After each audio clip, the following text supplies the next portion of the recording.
Community Health Officer from North Takma Sub Center and under DCUNU SMPHC. মানুষকে corona virus থেকে সচেতন থাকার জন্য কি বলবেন?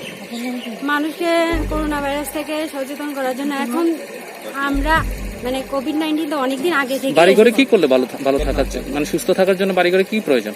বাড়িঘরে তো এখন বাড়িঘরে মেইনলি এখন সবাইকে ঘরের মধ্যে থাকতে হবে, ঘর থেকে আর মানে বেরোনো যাবে না। তারপরে ঘরের মধ্যে নিজের যেমন এনভায়রনমেন্টাল হাইজিন পরিষ্কার পরিচ্ছন্নতা যেটা এটা খুব স্ট্রিক্টলি মেনটেন করতে হবে, যেমন নিজের ক্ষেত্রে এমন ঘরের জিনিসপত্র আসবাবপত্র যাই আছে যা কিছু করছি আমরা সব কিছু একদম পুরো হাইজেনিক ভাবে মেনটেন করে করতে হবে। যাই কিছু আমরা বাইরে থেকে কিনে আনি ওইগুলো অ্যালকোহল দিয়ে ধুয়ে তারপর ঘরে ঢুকাতে হবে। আমি এখন বাইরে থেকে যাচ্ছি, আমাকে স্নান করে ভালো করে স্নান করে তারপরে কাপড় টাপড় ভালো করে শুকিয়ে তারপর ঘরে যেতে হবে। বাইরে কোনো জিনিস ঘরে না নেওয়াই ভালো। আর উদয়পুরের বাসিন্দা গোকুলপুর নগরে একজন মহিলা কোভিড-19 পজিটিভ পাওয়া গেছে।